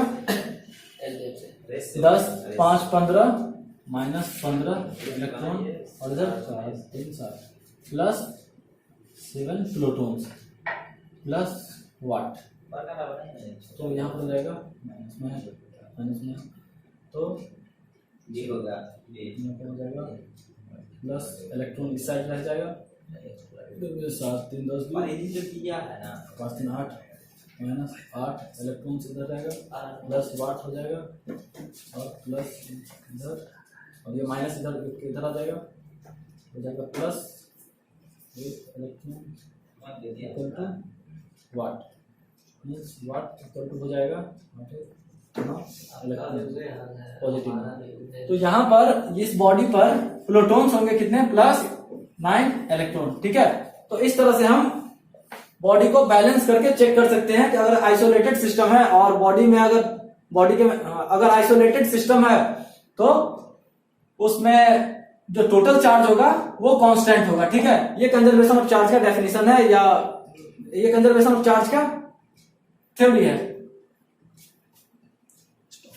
अब हम बात करते हैं चार्ज और मास में क्या डिफरेंस है, ठीक है। तो चार्ज के बारे में आप पढ़े होंगे कि चार्ज कितने तरह के होते हैं, 3 तरह के होते हैं, इलेक्ट्रॉन प्रोटॉन न्यूट्रॉन। इलेक्ट्रॉन्स पे नेगेटिव चार्ज होता है, प्रोटॉन्स पे पॉजिटिव चार्ज होता है। तो इससे हम कंफर्म हो गए हैं कि चार्ज जो होता है वो नेगेटिव भी होता है और पॉजिटिव भी होता है, ठीक है। लेकिन मास की बात करें तो मास हमेशा पॉजिटिव ही होता है, ठीक है। मास कभी आप सुने होइएगा कि -10 kg, नहीं kg तो बोलता है, मास हमेशा पॉजिटिव ही होता है, ठीक है। अब दूसरी बात करते हैं इसके वेलोसिटी का, स्पीड का। चार्ज जो होता है, चार्ज डिपेंड नहीं करता है, चार्ज डिपेंड नहीं करता है किस पे, वेलोसिटी ऑफ बॉडी के वेलोसिटी से चार्ज को कोई मतलब नहीं होता है, ठीक है। अगर कोई बॉडी 100 के रफ्तार में जा रहा है तो उसका उसके चार्ज का स्पीड बढ़ गया होगा या घट जाएगा, नहीं, इससे कोई मतलब नहीं है। वो चार्ज का उसका अपना एक स्पीड होगा चार्ज का, जिस स्पीड से चार्ज बॉडी में रन कर रहा है। दूसरी बात, मास में हम बात करते हैं। मास में क्या होता है कि वेलोसिटी ऑफ बॉडी, वेलोसिटी का बॉडी पर डिपेंड करता है क्या, मास। अब कैसे हम बात करते हैं, m equal to m0 divided by √1 - v²/c² होता है, ठीक है। यहां पर देख सकते हैं मास और वेलोसिटी एक दूसरे के इन्वर्स में है, लेकिन मास जो है इन्वर्स में तो है। अगर हम इसको कांस्टेंट मान लेते हैं, इसको थोड़ा देर के लिए इसको मान लेते हैं, तो ये 1 - v² के रूप में आता है, ठीक है। अगर वेलोसिटी बढ़ेगा तो ये टर्म घटेगा, ठीक है, और वेलोसिटी अगर घटेगा तो ये टर्म बढ़ेगा। सिंपल सी बात है। तो ये एक दूसरे के इनवर्सली होते हुआ भी ये एक दूसरे के डायरेक्टली प्रोपोर्शनल हो गया, ठीक है। तो मास अगर बढ़ेगा तो वेलोसिटी बढ़ेगा, मास घटेगा वेलोसिटी घटेगा।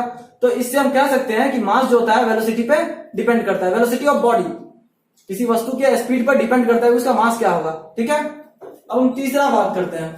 तीसरा बात है कि कंजर्वेशन की बात करते हैं। चार्ज जो होता है टोटल कंजर्व होता है, टोटल कंजर्व होता है। चार्ज को ना ही हम बना सकते हैं ना ही इसको तोड़ सकते हैं। ये अभी हम थोड़ी देर पहले पढ़े थे, टोटल चार्ज कंजर्व होता है, चार्ज टोटल कंजर्व होता है, ठीक है। और मास जो होता है वो कंजर्व नहीं होता है, ठीक है। मास डिपेंड करता है सिचुएशंस पे, ठीक है। मास कंजर्व नहीं होता है, मास कंजर्व नहीं होता है, ये कन्वर्ट होता है।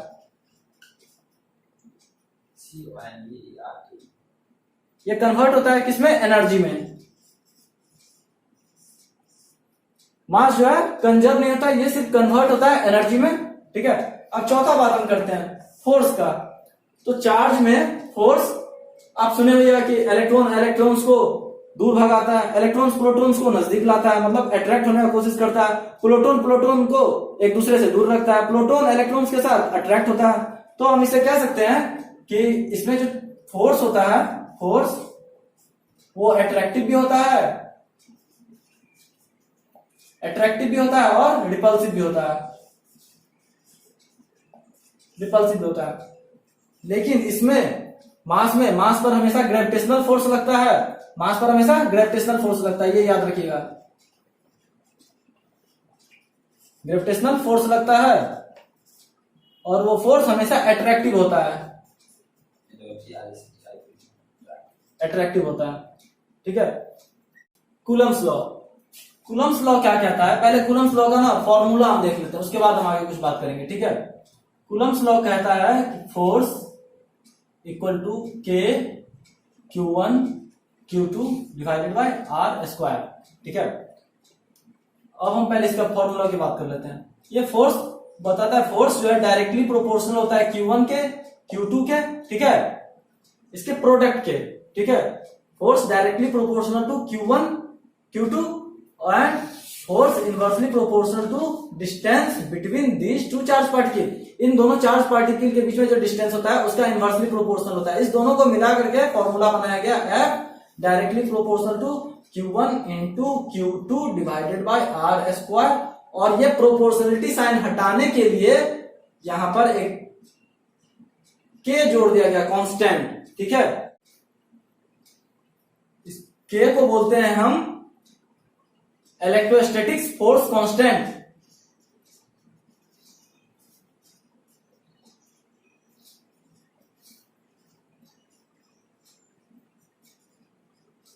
इलेक्ट्रोस्टैटिक्स फोर्स कांस्टेंट, ठीक है। अब हम इसके ग्राफ्स की बात कर लेते हैं। अगर हम फोर्स और रेडियस का, फोर्स और दोनों के डिस्टेंस का ग्राफ अगर बनाते हैं तो देख लीजिए एक दूसरे का इनवर्स है, तो इसका ग्राफ हमेशा ऐसा बनेगा, ठीक है। ग्राफ ये हो गया फोर्स और ये हो गया, ठीक है। इसका ग्राफ ऐसा बनेगा इस दोनों के बीच का। कूलम्स लॉ क्या कहता है कि दो पॉइंट चार्ज पार्टिकल है, पॉइंट शब्द इसलिए इस्तेमाल करते हैं क्योंकि चार्ज पार्टिकल बहुत छोटा होता है, बहुत ही छोटा, इसलिए इसको पॉइंट चार्ज पार्टिकल कहते हैं, ठीक है। इस दोनों के सेंटर डिस्टेंस को हम मान लेते हैं r, ठीक है। तो कूलम्स लॉ क्या कहता है कि दोनों सेंटर के डिस्टेंस, कूलम्स लॉ क्या कहता है कि फोर्स जो होगा इन दोनों के बीच में वो डायरेक्टली प्रोपोर्शनल होगा Q1 Q2 के प्रोडक्ट का। इस दोनों के बीच में जो फोर्स होगा वो डायरेक्टली प्रोपोर्शनल होगा Q1 इंटू Q2, ठीक है। और इनवर्सली प्रोपोर्शनल होगा दोनों के बीच के डिस्टेंस का स्क्वायर। कूलम्स लॉ यही कहता है। अब इस दोनों को मिला दिया जाए तो एक बनता है ये Q1 Q2 divided by R square, ठीक है। अब ये प्रोपोर्शनलिटी साइन को हम हटाते हैं, यहां पर हम इक्वालिटी साइन लाते हैं, तो हमें एक कांस्टेंट जोड़ना होगा, उस कांस्टेंट को नाम दे देते हैं K, ठीक है। अब हम इस के को क्या नाम देते हैं? इसका नाम डाल देते हैं इलेक्ट्रोस्टैटिक्स। हम इलेक्ट्रोस्टैटिक्स पढ़ रहे हैं ना, इलेक्ट्रोस्टैटिक्स, फोर्स, क्योंकि फोर्स में पढ़ रहा है, कांस्टेंट, इलेक्ट्रोस्टैटिक्स फोर्स कांस्टेंट, इसका नाम डाल दिए। ठीक है, अब हम इसका डेफिनेशन फाइंड आउट करते हैं, डिफाइन करते हैं इसको, क्या है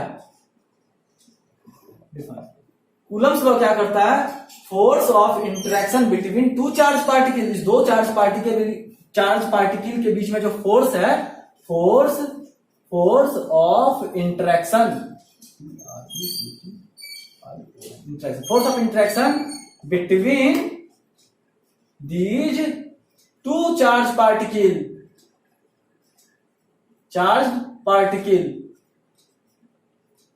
force of interaction between this two charge particle is क्या है? डायरेक्टली प्रोपोर्शनल है, is directly proportional to the product of point charge, ये बोल रहा है कि फोर्स ऑफ इंटरेक्शन, दोनों के बीच में जो अट्रैक्शन फोर्स है वो डायरेक्टली इस दो चार्ज पार्टिकल के बीच में वो जो डायरेक्टली प्रोपोर्शनल है, किसके? प्रोडक्ट का। प्रोडक्ट मतलब बोलते हैं गुना को, ठीक है, प्रोडक्ट ऑफ पॉइंट चार्ज, ये दोनों पॉइंट चार्ज है इसके प्रोडक्ट को। एंड यहां पर एक शब्द और जुड़ जाता है, एंड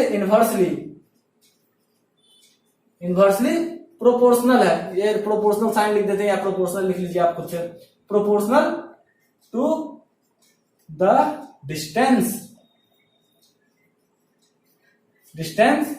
बिटवीन देम मतलब उन दोनों के बीच में, ठीक है, बिटवीन देम।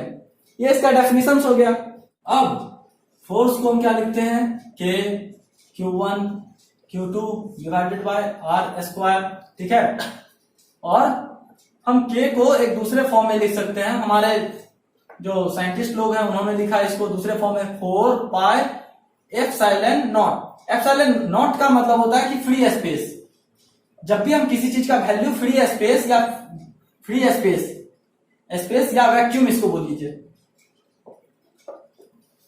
वैक्यूम, जब किसी चीज का मान वैक्यूम में निकाला जाता है तो उसको नॉट लगा दिया जाता है, ठीक है, तो एप्सिलॉन नॉट।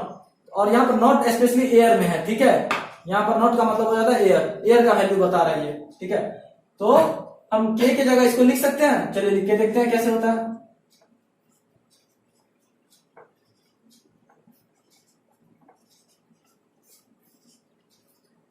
ये बीच में डॉट का मतलब ही मल्टीप्लाई ही होता है, ठीक है।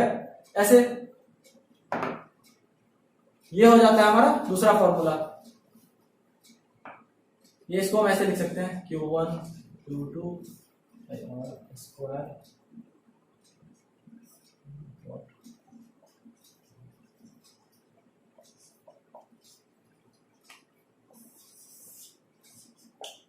ठीक है। अब ये एप्सिलॉन नॉट है, इसका एक अलग से नाम डाल दिया गया है, एप्सिलॉन नॉट का नाम अलग से डाल दिया गया है, उसको हम लोग बोलते हैं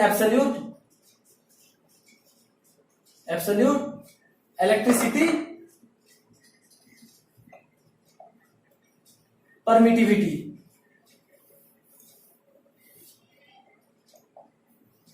एब्सोल्यूट इलेक्ट्रिसिटी परमिटिविटी किसमें देख रहे हैं? नॉट लगा हुआ है तो ये इन वैक्यूम बोल दीजिए, या फिर फ्री स्पेस इसको बोल दीजिए, या इन एयर बोल दीजिए, कोई फर्क नहीं पड़ता, तीनों इसी का नाम है, ठीक है। अब हम इसका ऐसा यूनिट देखते हैं, एप्सिलॉन नॉट का ऐसा यूनिट होता है, इसका SI यूनिट होता है इसका Coulomb's square, Newton force inverse और मीटर इनवर्स, ठीक है, मीटर इनवर्स स्क्वायर, ठीक है। ये इसका ऐसा यूनिट होता है, ठीक है। अब हम इसकी वैल्यू की बात करें, एप्सिलॉन नॉट की वैल्यू क्या होती है? ये एयर में या वैक्यूम बोलिए, एयर बोलिए या वैक्यूम बोलिए, एयर या वैक्यूम में इसकी वैल्यू क्या होती है? 8.86 into 10 to the power minus कितना है 12 coulombs square, newton inverse, metre inverse square, ठीक है। तो एप्सिलॉन नॉट की value 8.86 into 10⁻⁻12 coulomb square newton पर इनवर्स मीटर इनवर्स स्क्वायर ये होता है। ठीक है, तो कूलम का कुछ नहीं, बस इतना ही था, खत्म हो गया। कुछ है खास? बस इसमें बताया जाता है कि 2 पॉइंट चार्ज पार्टिकल्स है, दोनों के बीच का डिस्टेंस r है, ये इसका Q1 चार्ज है, इस पर Q2 चार्ज है, दोनों के बीच में फोर्स लग रहा है, वो फोर्स कितना लग रहा है वो हमें बता दीजिए। तो हम बता दिए इस फॉर्मूले से। अब बात होता है कि मीडियम अगर बदल जाता है, ठीक है, तो अब हम उसकी बात करते हैं कि अगर मीडियम, अगर यहाँ तो हमें इसका वैल्यू इसलिए मिल गया क्योंकि ये एयर का वैल्यू हमें पता है, एप्सिलॉन नॉट हमें मालूम है। तब अब हमें ये दूसरे मीडियम में होगा तो हम एप्सिलॉन नॉट की वैल्यू कैसे फाइंड आउट करेंगे? एप्सिलॉन नॉट, इसको हम क्या बोलते हैं? Absolute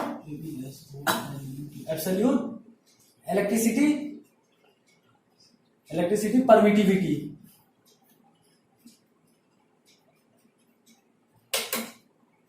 permittivity in vacuum.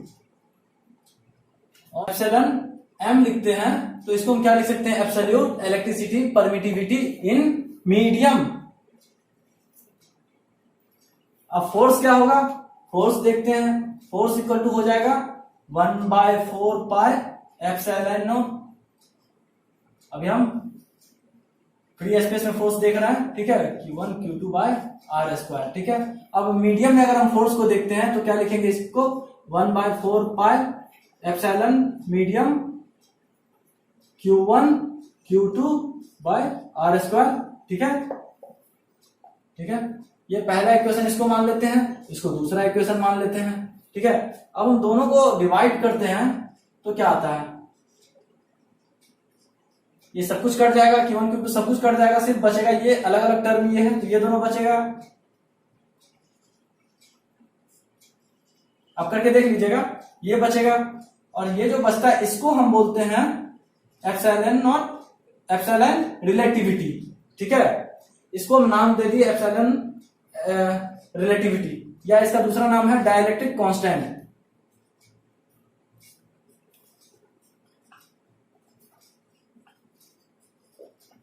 Dielectric constant कई बार आपको न्यूमेरिकल में ये सब मिल जाएगा, डाइलेक्ट्रिक कांस्टेंट इतना है, या एप्सिलॉन m, या रिलेटिविटी कांस्टेंट, मतलब डाइलेक्ट्रिक कांस्टेंट दे दिया जाएगा आपको कई बार न्यूमेरिकल में, तो आप आसानी से समझ जाएंगे वो क्या है, परमिटिविटी रिलेटिविटी है। ठीक है ना, तो ये एक फॉर्मूला आपका बनता है। अब यहां से आप, हाँ एक बात और, एयर का जो परमिटिविटी है, एयर का परमिटिविटी वो सबसे ज्यादा होता है। ठीक है, बाकी दूसरे मीडियम में परमिटिविटी कम होता है। परमिटिविटी क्या है? रेजिस्टेंस ही है और कुछ नहीं, फोर्स को कितना रेजिस्ट करता है, रोकता है। ठीक है, ये क्या है? ये कुछ नहीं, ये रेजिस्टेंस है सिर्फ। रेजिस्टेंस के बारे में तो मालूम है, रेजिस्टेंस किसको बोलते हैं? रोकना। वो फोर्स मतलब फोर्स लगने से रोकता है कि फोर्स उसका वीक हो जाए, कमजोर हो जाए। ये इंडिपेंडेंट होता है। ठीक है, ये जो है टर्म है ये रिलेटिविटी परमिटिविटी क्या होता है? इंडिपेंडेंट होता है। ये इंडिपेंडेंट होता है। ठीक है, तो अगर आपको, एक मिनट, अगर आपको ये मालूम नहीं है कि किसी की परमिटिविटी कितना है तो आप सीधा उसका, लेकिन न्यूमेरिकल में आपको रिलेटिव परमिटिविटी दिया रहेगा, उसको आप एयर से मल्टीप्लाई कर लीजिएगा और आप आंसर फाइंड आउट करके न्यूमेरिकल में पुट कर दिया कीजिएगा। बहुत आसान है, ये कुछ नहीं है। ठीक है, परेशान मत होइए। ये जो है डिपेंड करता है, के मींस डाइलेक्ट्रिक कांस्टेंट जो है वो डिपेंड करता है nature of medium. Nature of medium, अब मीडियम किसको कहते हैं भैया? एयर है, वाटर है, ऑयल है, प्लास्टिक है, ग्लास है, ये सब अलग अलग मीडियम है। ठीक है, जिसमें हम फोर्स फाइंड आउट कर सकते हैं कि 2 पॉइंट चार्ज पार्टिकल का फोर्स क्या है। ठीक है, तो वो सब अलग अलग मीडियम है। लेकिन हाँ, ये मीडियम, ये जो पॉइंट चार्ज है वो मीडियम पे डिपेंड करता है। ठीक है, लेकिन ग्रेविटेशनल फोर्स जो है वो किसी मीडियम पे डिपेंड नहीं करता। ग्रेविटेशनल फोर्स क्या होता है? इंडिपेंडेंट होता है। ये एयर पर डिपेंडेंट होता है, एप्सिलॉन नॉट एयर पे डिपेंड होता है। ठीक है, लेकिन ग्रेविटेशनल फोर्स जो है F equal to G m1 m2 by R square, ये जो होता है ये इंडिपेंडेंट होता है। ये कांस्टेंट, ये इंडिपेंडेंट होता है। इसको किसी मीडियम से मतलब नहीं होता है, समझे? No relation with medium, relation with medium, ठीक है। बस ये बहुत छोटी सी बात आपको बता दी। प्रिंसिपल ऑफ सुपरपोजिशन, ये क्या कहता है कि बहुत सारा चार्ज पार्टिकल है, ठीक है। हम यहाँ पर 5 चार्ज पार्टिकल लेते हैं, इसका नाम डाल देते हैं charge particle Q1, Q2, Q3, Q4 और Q5, ठीक है। ये चार्ज पार्टिकल है। अब एक चार्ज पार्टिकल इसको सेलेक्ट कर लेते हैं, ठीक है। इस चार्ज पार्टिकल पर इसका भी फोर्स लगेगा, इसका भी फोर्स लगेगा, इसका भी फोर्स लगेगा, इसका भी फोर्स लगेगा, ठीक है। कोई भी, क्योंकि हर एक चार्ज पार्टिकल का अपना एक फोर्स फील्ड होता है। अब फील्ड कितना होता है? फील्ड का मतलब होता है वेव, वेव मतलब तरंग। वो वेव, तरंग बोल लीजिए, वेव बोल लीजिए, वो वेव इनफाइनाइट तक होता है, उसका कोई लिमिटेड डिस्टेंस नहीं होता है, समझे? तो किसी भी चीज का अगर फील्ड है तो वो इनफाइनाइट तक होगा, ठीक है। चार्ज का तो फील्ड इनफाइनाइट होता ही है। तो कुछ ना कुछ इस पर इफेक्ट डालेगा इसका फोर्स, भले नेग्लिजिबल, ना के बराबर इफेक्ट डाले, लेकिन वो डालेगा जरूर। भले 200 डेसिमल के बाद डालेगा, लेकिन डालेगा उसका फील्ड इफेक्ट कुछ ना कुछ जरूर, ठीक है। तो हम इस पर जो टोटल फोर्स कितना एक्ट हो रहा है, नेट फोर्स इस पर क्या लग रहा है, नेट फोर्स इस पर क्या लग रहा है, इसी को फाइंड आउट करते हैं प्रिंसिपल ऑफ सुपरपोजिशन मेथड से। ये एक तरीका है, इसे हम फाइंड आउट करते हैं। इसको हम लिख सकते हैं एफ नेट किस पर, 1 पर। तो इसको हम कैसे लिखेंगे, इसको लिखेंगे 1/4 पाई, इसको ऐसे लिख सकते हैं F net equal to F 1 पर तो लग ही रहा है, F2 plus F3 plus F4 plus F4 तक है, F5 प्लस, ठीक है। ऐसे हम इसको फाइंड आउट करेंगे। अब इसको कैसे लिखेंगे, इक्वल टू, सिर्फ इक्वल टू लिखते हैं। इसको लिखेंगे 1/4 पाई एप्सिलॉन नॉट, मान लीजिए एप्सिलॉन नॉट है, ठीक है। Q1 हम एयर में निकाल रहे हैं तो अभी एप्सिलॉन नॉट यूज कर रहे हैं। अगर मीडियम में निकालते हैं तो एप्सिलॉन नॉट की जगह एप्सिलॉन मीडियम इस्तेमाल करते हैं। Q1 plus Q2 divided by R square, ठीक है। R किसका, इसका, और F2 का डिस्टेंस है ना, तो 1 2, ठीक है। उसी तरह Q1 Q3 divided by R13 का स्क्वायर। ये हम सब में से कॉमन निकाल लेते हैं, ठीक है। सब में से कॉमन निकाल लेते हैं, ये कॉमन सब में से निकाल लेते हैं, क्योंकि ये तो सब में मल्टीप्लाई होता है, इसलिए इसको कॉमन निकाल लिया, ठीक है। Plus Q1 Q4 divided by R14 square plus Q1 Q5 divided by R15 square. अब इसमें आपको एक चीज और कॉमन दिखाई दे रहा होगा, सब में Q1 सब में है, ठीक है। तो उसको भी हम कॉमन निकाल लेते हैं। तो Q1 divided by 4 pi epsilon not, ठीक है। अब हमें बचता क्या है इसमें, Q2 divided bye R12 square plus Q3 divided by R13 square plus Q4 divided by R14 square plus Q5 divided by R15 square. अब हम इसको भी शॉर्ट तरीका से लिख सकते हैं। ये तो 5 था, तब अगर इनफाइनाइट रहेगा, बहुत सारा रहेगा, 200 रहेगा, तो उसको कैसे निकालेंगे, ऐसे लिखते जाएंगे, नहीं, वो गलत तरीका है। तो इसके लिए एक शब्द इस्तेमाल करते हैं, Q1 divided by 4 pi epsilon nought sigma n equal to I, where I equal to 1, ठीक है। ये इस्तेमाल करते हैं। और यहां पर लिखते हैं Q1 तो है ही, QI, ठीक है, डिवाइडेड बाय RI स्क्वायर, ठीक है। ये एक फॉर्मूला हमारा बनता है, F इक्वल टू F नेट इक्वल टू, ठीक है। तो इसे नोट कर लीजिए, इसी के लिए हो गया स्टार्ट। प्रिंसिपल ऑफ सुपरपोजिशन का यूज हम कहाँ करते हैं, ये भी एक खास बात है भाई। यूज हम कहाँ करते हैं, पढ़ तो लिए। इसको हम यूज करते हैं फोर्स फाइंड आउट करने के लिए। पहली बात तो फोर्स फाइंड आउट करने के लिए, फोर्स है तो भाई इसका फील्ड क्या होगा, फील्ड फाइंड आउट करते हैं। फील्ड है तो फ्लक्स क्या होगा, इलेक्ट्रिकल फ्लक्स क्या होगा। उसके बाद एनर्जी या पोटेंशियल क्या है उसका, ठीक है। तो हम यही 4 चीज फाइंड आउट करने के लिए, हम इसको पता करने के लिए हम प्रिंसिपल ऑफ सुपरपोजिशन का इस्तेमाल करते हैं और पढ़ते हैं, ठीक है। चार्ज डिस्ट्रीब्यूशन 3 तरह का होता है। पहला लीनियर चार्ज डिस्ट्रीब्यूशन,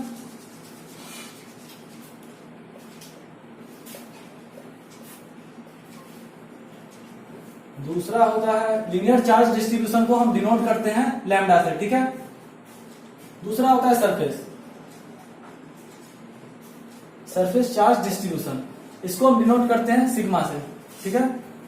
और तीसरा होता है हमारा वॉल्यूम चार्ज डिस्ट्रीब्यूशन, इसको हम डिनोट करते हैं रो से, ठीक है।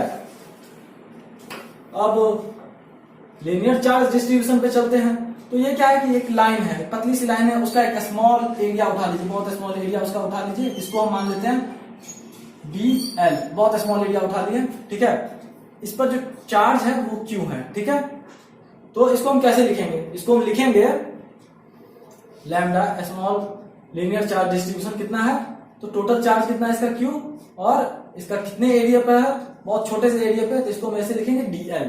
अब हम dl को लिखेंगे क्या, स्मॉल लाइन एलिमेंट का जो है बहुत एक छोटा सा, ये जो पूरा एलिमेंट है उसका बहुत छोटा सा एक लाइन है, ठीक है। इसलिए इसको डीएल बोलते हैं। ये क्यू क्या है, उस पर चार्ज है, इस एरिया पे चार्ज है, ठीक है। ये तो आप समझ गए कि लीनियर चार्ज डिस्ट्रीब्यूशन क्या है। लीनियर चार्ज डिस्ट्रीब्यूशन को लैम्डा से डिनोट करते हैं, ऊपर में चार्ज होता है और नीचे में डिफरेंशिएट कर देते हैं उसको किससे, लेंथ से, कितने एरिया में, बहुत छोटा सा स्मॉल एरिया को लेते हैं, ठीक है। तो ये हो गया लीनियर चार्ज डेंसिटी। उसी तरह सरफेस चार्ज डेंसिटी क्या होता है, इसको हम सिग्मा से डिनोट करते हैं, और इस पे भी हम क्या करते हैं, एक छोटा सा एक एरिया है, इस एरिया है, इसको मान लेते हैं dx मान लेते हैं, ठीक है। ये छोटा सा एरिया dx, और इस पर जो चार्ज है वो q है, तो इस पर चार्ज q है और इसका एरिया क्या है, dx है, ठीक है। ये इसका हो गया, इसको क्या बोलेंगे, small area of element, small area of element. ये हो गया सरफेस चार्ज डेंसिटी। और तीसरा volume charge density. Volume charge density को हम डिनोट करते हैं किससे, रो से। इसमें भी क्या है, एक किसी बॉडी को ले लीजिए, एक बॉडी है, उसका वॉल्यूम मान लीजिए है, उसका वॉल्यूम स्मॉल वॉल्यूम ले लेते हैं, इसको बोलते हैं dv। स्मॉल वॉल्यूम उसका हम ले लिए हैं, इस पर चार्ज कितना है, q है, तो इसको हम डिनोट ऐसे करते हैं q divided by delta v। यहाँ पर क्या है, ये इसको क्या बोलेंगे, स्मॉल वॉल्यूम ऑफ एलिमेंट, ठीक है। इसमें कुछ खास तो है नहीं, इसको हम फ्रेश में लिख देते हैं, कैसे इसको लिखना है, इसको फ्रेश से हम लिखते हैं, कैसे लिखना है, ठीक है। इसको फ्रेश से लिखते हैं, लीनियर के लिए क्या है, sigma equal to q by dl। इसके लिए क्या है, q बाय, ये सरफेस चार्ज के लिए q बाय dx। और इसके लिए वॉल्यूम के लिए, वॉल्यूम चार्ज डिस्ट्रीब्यूशन के लिए, इसके लिए हम क्या लिखेंगे, q बाय dv। अब हम इसके ऐसा यूनिट की बात करते हैं, ऐसा यूनिट क्या होगा, तो ये देखिए c चार्ज है, चार्ज का क्या होता है, कूलम पर, ये लेंथ है, एक तरह से लेंथ ही है, तो कूलम पर मीटर, ठीक है। ये क्या है, ये एरिया है, ठीक है, और ये चार्ज है, तो यहाँ चार्ज हो जाएगा, और ये क्या होगा, ये मीटर स्क्वायर, क्योंकि लेंथ एरिया है, एरिया को हमेशा स्क्वायर से डिनोट करते हैं, ठीक है। अब यहाँ क्या वॉल्यूम है, तो वॉल्यूम को हम किससे डिनोट करते हैं, मीटर क्यू से, और चार्ज क्या है, चार्ज को हम कूलम से डिनोट करते हैं। तो इसका ऐसा यूनिट भी समझ गए आप, ठीक है।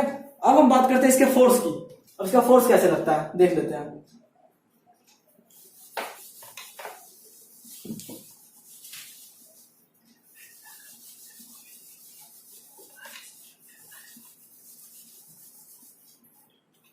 अब हम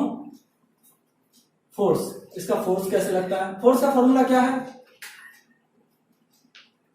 Q1 Q2 divided by R square 4πε0, ठीक है। तो यहां पर क्या हो जाएगा, 1 डिवाइडेड बाय 4πε0। ये Q1 तो निकल ही जाएगा, Q1 से तो इसको कोई मतलब नहीं है।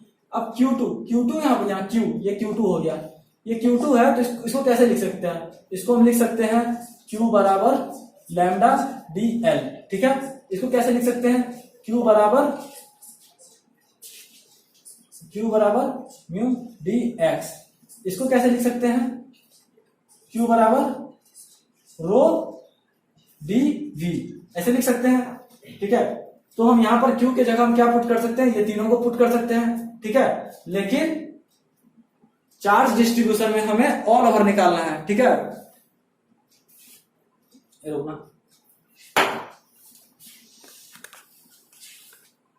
यहां से हम Q को क्या लिख सकते हैं, Q बराबर हो जाएगा लैम्डा डी एल, और यहां से Q बराबर हो जाएगा हमारा सिग्मा डी एक्स, और यहां से Q बराबर हो जाएगा हमारा रो डी वी, ठीक है। ये तीन चीज निकला हमारा, मतलब ये चार्ज निकल गया हमारा। अब हम बात करते हैं फोर्स की, ठीक है। तो फोर्स नेट फोर्स क्या होगा, ये चैप्टर क्या है हमारा, चार्ज डिस्ट्रीब्यूशन। हम पढ़ रहे हैं चार्ज डिस्ट्रीब्यूशन।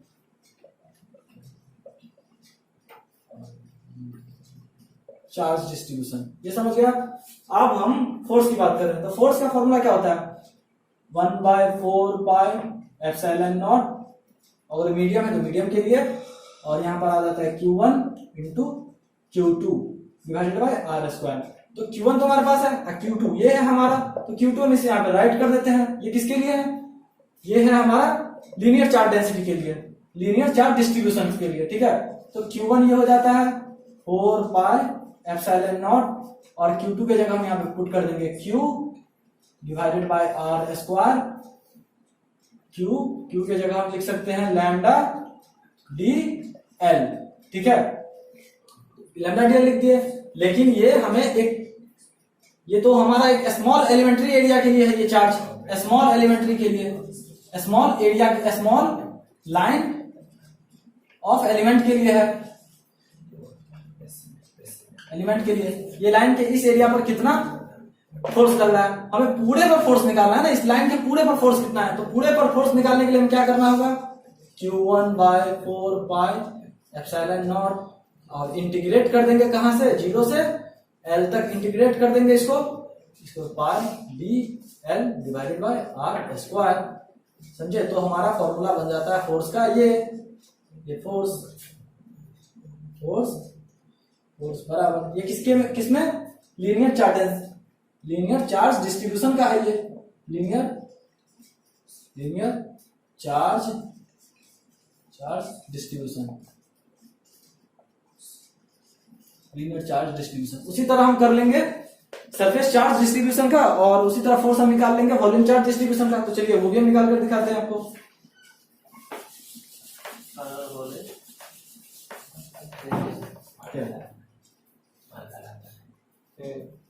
यहां पर हम कैसे निकालेंगे इसका फोर्स इसमें किसमें, सरफेस चार्ज डिस्ट्रीब्यूशन को कैसे निकालेंगे, तो वहां पर हो जाएगा Q1 divided by 4 pi epsilon not, इसी से हम कॉमन निकाल सकते हैं, और हम इसमें इंटीग्रेट कर देंगे कहां से, 0 से x तक, मतलब कि ये एरिया है। अभी तो हम इस पर निकाले थे कि इस पर कितना चार्ज है, अब हम पूरे पे निकाल लेते हैं। अभी तो फोर्स हमारा इस पर होगा, एक सेकेंड ऐसे समझ लीजिए।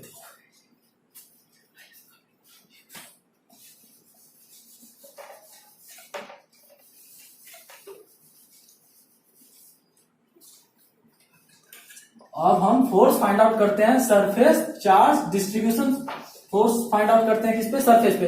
तो सरफेस पे क्या होगा, Q1 divided by 4 pi epsilon not, और Q की जगह क्या है, Q की जगह है हमारा, यहाँ पर Q लिखा था Q1 Q2, तो Q2 की जगह क्या है हमारा, यहाँ देख लीजिए sigma dx divided by R square, ये होगा। तो हमें तो अभी तो हमारा जो फोर्स निकल रहा है ये बॉडी के इस पार्ट पे निकल रहा है, क्योंकि चार्ज यहाँ है, तो इस पार्ट पे, इस स्मॉल पार्ट पे निकल रहा है dx पे। हमें पूरे पे निकालना है, तो पूरे पे निकालने के लिए क्या करना होगा, इंटीग्रेट करना होगा। इंटीग्रेट कहां से करेंगे, 0 से x तक पूरा लेंथ, ये पूरा लेंथ x है। ये स्मॉल छोटे से लेंथ को dx बोले थे ना, लेकिन पूरा लेंथ तो इसका कितना है, x है, ठीक है। ये पूरा लेंथ x है, तो इस तरीके से हम निकाल सकते हैं, और इसको ये एक फॉर्मूला हो गया हमारा। ये हम सरफेस चार्ज डेंसिटी निकाल सकते हैं। उसी तरह सिमिलरली हम इस पे वॉल्यूम चार्ज डेंसिटी निकाल सकते हैं। कैसे? Q1 divided by 4 pi epsilon not, और यहाँ पर क्या है sigma dV divided by R square, और इसको भी इंटीग्रेट कर देंगे 0 से V तक। ये हमारा फॉर्मूला, बस खत्म हो जाता है आपका इलेक्ट्रोस्टैटिक्स का पहला चैप्टर। पहला चैप्टर नहीं, पहला पार्ट तो खत्म हो जाता है बस। काटो यहाँ पर। हो गया वो।